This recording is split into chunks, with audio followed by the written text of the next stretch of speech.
m'appelle Bouchaïja Bougabo Antoine. Je suis marié, père de 7 enfants. Et je suis rwandais de naissance, je suis rwandais d'éducation, je suis rwandais de culture. Et toute l'instruction et la formation que j'ai eue est allée dans ce sens d'être rwandais, de culture et de formation.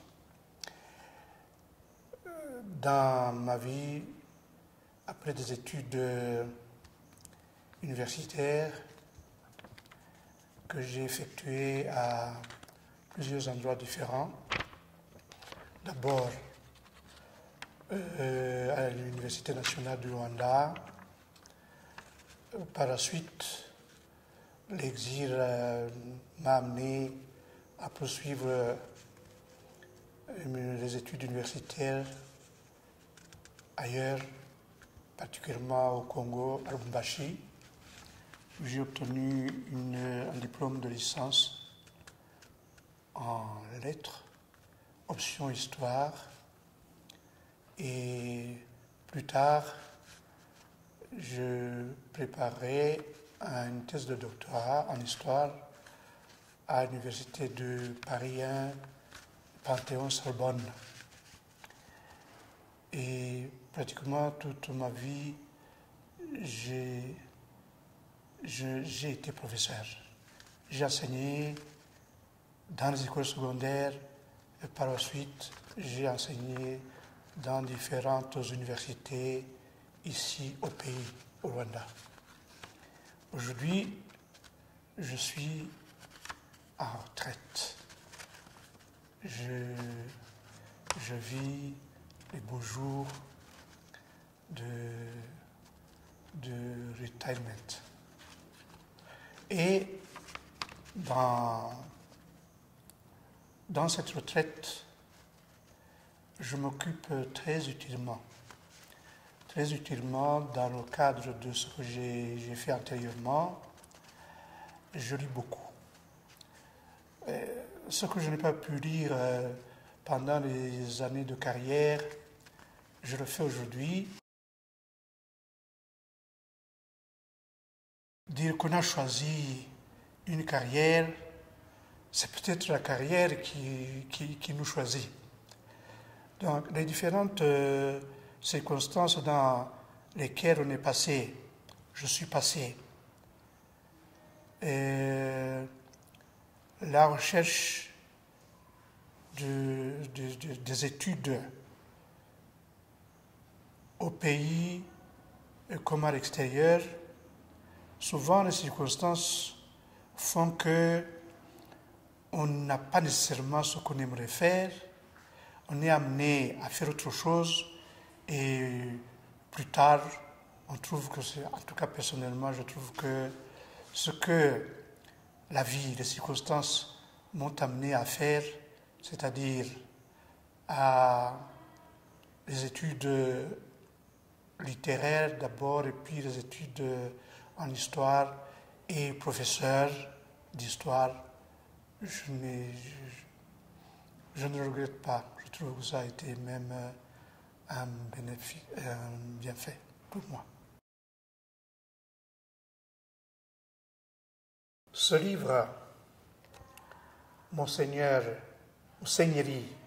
Aloys Bigirumwami, d'abord, je l'ai écrit en Kinyarwanda pour 2 raisons principales. La première raison, c'est que on dit couramment que les Rwandais ne lisent pas. Effectivement, s'il y en a qui lisent, ils ne sont pas nombreux. Là, je me suis dit, est-ce que ce n'est parce que la plupart des écrits, si vous prenez tout ce qui a été écrit il y a plusieurs années, ce qui s'écrit actuellement sur le Rwanda, dans plusieurs domaines, c'est dans des langues étrangères, particulièrement en français et en anglais. Alors je me dis, combien de Rwandais connaissent l'anglais et le français? Ceux qui le parlent ne sont pas nécessairement ceux qui peuvent lire quelque chose dans ces langues. Alors je me dis, présentons à ces Rwandais nombreux quelque chose dans la langue qu'ils maîtrisent. Peut-être pourront-ils être amenés à lire. Ça, c'est la première raison. La deuxième raison, c'est que quand on a grandi dans la langue maternelle, la langue de culture, on est beaucoup plus à l'aise. Effectivement, c'est en écrivant ce livre que j'ai remarqué que, effectivement, la langue est d'abord maternelle. J'ai écrit ce livre en Kinyarwanda pour deux raisons. Cette deuxième raison, je me suis senti à l'aise. Et j'ai compris comment les gens qui sont qui ont des langues maternelles comme le français ou l'anglais, ils écrivent facilement. Hein? La pensée, la plume suit immédiatement la pensée. Et alors, j'ai écrit ce livre en Kinyarwanda sur Monseigneur Aloys Bigirumwami. Monseigneur Aloys Bigirumwami est une personne que les jeunes générations ne connaissent pas ou elles ont entendu parler vaguement de lui, mais les générations des années, les gens qui ont à partir de 50 ans et plus, connaissent bien ce personnage. Monseigneur Bigirumwami, c'est un ecclésiastique, d'abord le premier évêque africain, le premier de ce qui s'appelait à l'époque Congo belge et Rwanda aujourd'hui, donc les colonies belges. Il est le premier. Tous les autres, Congolais, Burundais, Rwandais, sont venus après lui. Et quand il a été choisi comme évêque dans le territoire ecclésiastique au Rwanda, c'était pratiquement la fête de toute cette Afrique. Et ceux de l'Afrique orientale étaient au courant et ils sont venus nombreux aux festivités qui ont marqué son sacre. C'est un personnage que tout Rwandais, jeunes comme adultes, devrait connaître. Aloys Bigirumwami, d'origine de l'Est du Rwanda. Aujourd'hui, ça s'appelle, à un moment donné, ça s'est appelé Kibungo, mais plus exactement, c'est le Gisaka. Le Gisaka est une région qui est frontalière à la Tanzanie. Il est originaire de là et il est né d'une famille qui a été contactée parmi les premières familles rwandaises par les missionnaires. Il est né donc dans une famille chrétienne, profondément chrétienne. Il a grandi chrétien. Très tôt, son père l'a amené au petit séminaire pour devenir prêtre. Il est devenu et toutes les qualités, tout ce qu'il a appris, tout ce qu'on lui a enseigné, et dans ce sens-là, a concouru à ce que, au moment où on cherchait un évêque rwandais, il a été choisi le premier. Et je vous disais tout à l'heure qu'il est originaire du Gisaka. Le Gisaka, à l'époque, quand il est né au siècle, le XXe siècle, avait 4 ans. Il est né en 1904. Et à l'époque, ce Gisaka n'était pas encore entièrement intégré au Rwanda. C'est d'ailleurs, comme vous pouvez le savoir, vous l'avez déjà entendu, c'était même une région qui était devenue territoire britannique. Et certains des membres des responsables de la région ont collaboré avec les Britanniques, ont viré du côté britannique, mais son père n'a pas voulu. Son père,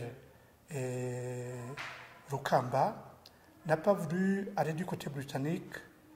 Il a tenu à être du côté du Rwanda, royaume Rwanda, et c'est ce qui lui a donné le nom de Bigirumwami,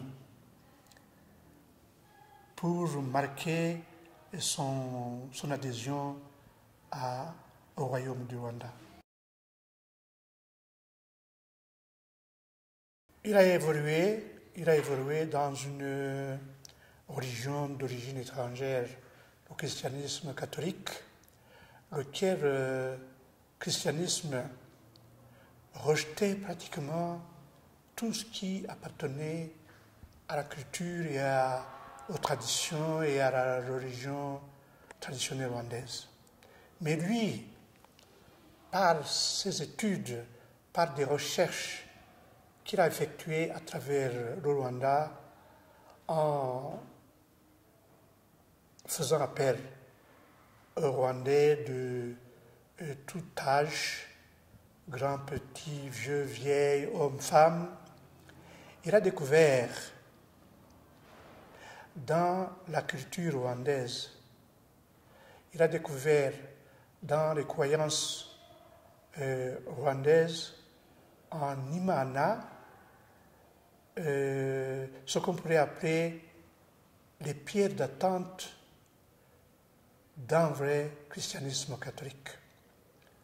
Et il en est arrivé, il a écrit beaucoup là-dessus, il en est arrivé à conclure que si on est un vrai Rwandais, on peut devenir un vrai chrétien.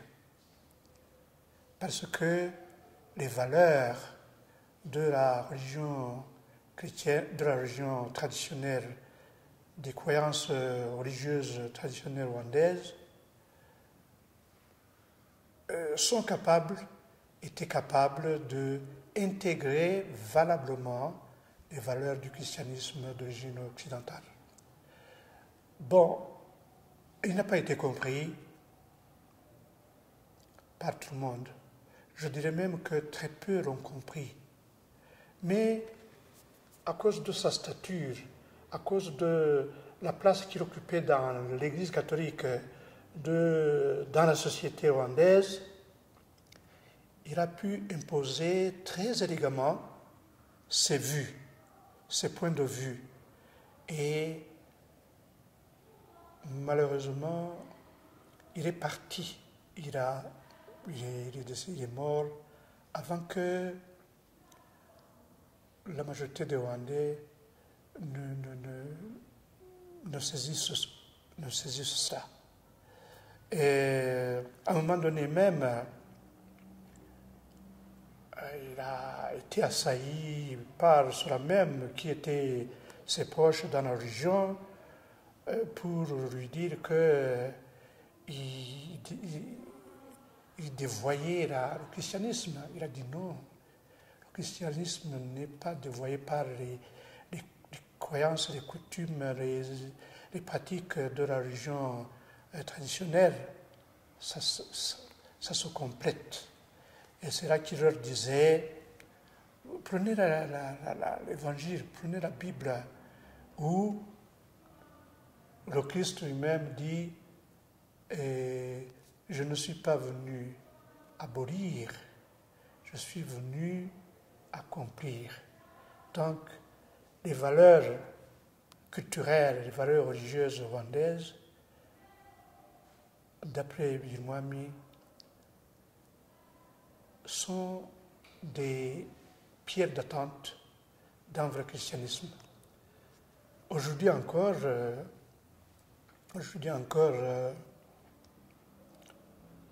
malheureusement, il n'y en a pas qui suivent ces traces. À titre d'exemple, avant lui, les prières, le langage chrétien d'origine missionnaire parlait en parlant de Dieu, Dieu en français, God en anglais. Au Rwanda, on utilisait le terme Mungu. Mungu, c'est un terme d'origine Swahili. Et pratiquement les Rwandais qui ne connaissaient pas le Swahili, ils ont retenu Mungu, mais ça. Et lui, il a fait intervenir le terme Imana. Avant lui, quelqu'un qui aurait parlé d'Imana dans le contexte chrétien catholique aurait été considéré comme un païen, ce qu'on appelait le païen. Avec lui, il a pu montrer que Imana, c'est le terme propre, le terme correct pour les Rwandais et dans leur langue. Le livre, il est encore récent. Et je suis en train de recueillir les témoignages, les réactions des gens qui le lisent. Et ces témoignages, ces réactions viennent nombreux. Et une fois que j'aurai recueilli ces témoignages, ces réactions, je compte faire une deuxième édition, laquelle deuxième édition pourra être suivie par une traduction, soit même dans les deux langues. Seulement, la traduction en français ou en anglais, en français, il y a d'autres écrits sur lui en français. Maintenant, ce sera question de voir ce que ce livre traduit en français et en anglais apporte de neuf sur ce qui a été écrit par d'autres. Ils sont nombreux, écrits littéraires comme tels, disons les écrits en général, les écrivains en général, sciences sociales, religion, histoire, littérature. Il y a d'abord les rares écrivains rwandais, parmi lesquels il y a le monument Alexis Kagame. L'abbé Alexis Kagame, j'ai eu le bonheur d'être son étudiant. Et son élève d'abord au secondaire, et puis à l'université, il m'a enseigné, c'est un monument. Cet homme, à son tour, c'est un monument historique, littéraire, rwandais. Et je ne sais pas si vous êtes au courant que beaucoup de choses qui s'écrivent sur le Rwanda depuis une dizaine, une quinzaine, une vingtaine d'années, dans le domaine des sciences sociales, dans le domaine de la littérature, c'est grâce à l'abbé Alexis Kagame. Donc, c'est un homme qu'il faut revaloriser, remettre en valeur comme écrivain rwandais. Dans le reste de l'Afrique, il y a les historiens, il y a les littéraires, il y a les... Bon, j'ai lu des livres comme un certain Edem Kodjo, je ne sais pas si vous connaissez. Edem Kodjo, c'est un ancien secrétaire général de l'OUA, l'Union africaine actuelle, ex-Organisation de l'unité africaine, et il a écrit un livre dans les années 71 et Demain l'Afrique. Comme secrétaire général de l'OUA, il faisait un peu le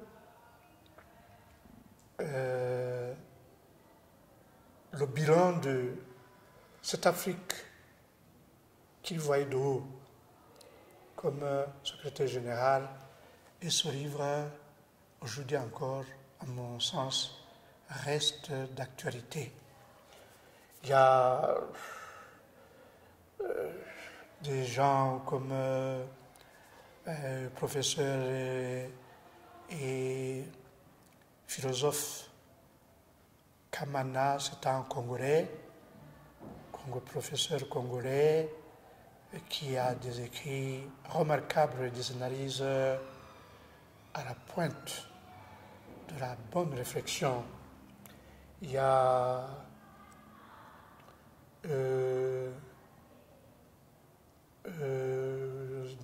des auteurs comme Kumaou, il y a j'ai lu beaucoup de biographies, des gens de l'Afrique orientale et australe, une biographie de Mandela, il y a la biographie de Jeannette Museveni.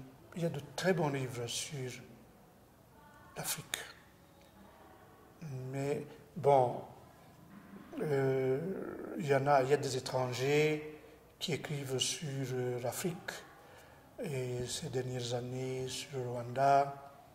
Il y a par exemple le livre de Kinzer, je ne sais pas si vous connaissez, A Thousand Years. Vous l'avez certainement dans votre Thousand Years, Rwanda's Rebirth and the Man Who Dreamed It. C'est un livre, à mon sens, qui devrait être enseigné dans les écoles.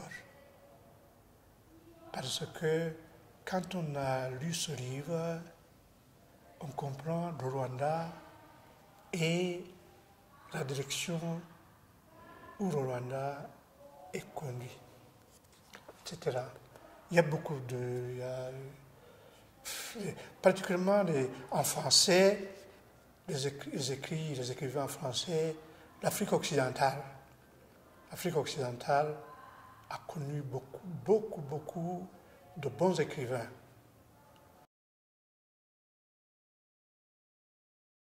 La sortie de ce livre, la production de ce livre m'a beaucoup encouragé.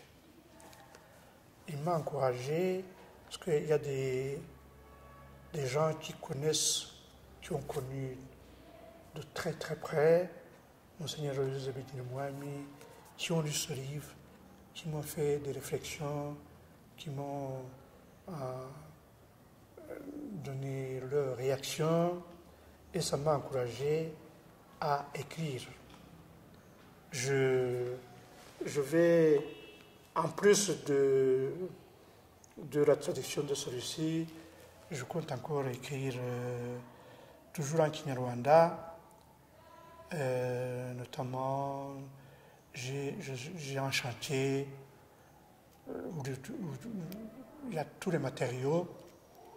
J'ai rassemblé tous les matériaux. Maintenant, il s'agit de mettre ces matériaux en musique sur la vache rwandaise et la culture, où la vache dans la culture rwandaise. Et c'est une donnée extrêmement importante. Et c'est au fur et à mesure que je fais des recherches là-dessus que moi-même je me rends compte. Et donc c'est dans ce sens-là que j'ai le temps, je ne suis pas pressé et je voudrais faire ce genre de travail de préférence de façon qualitative.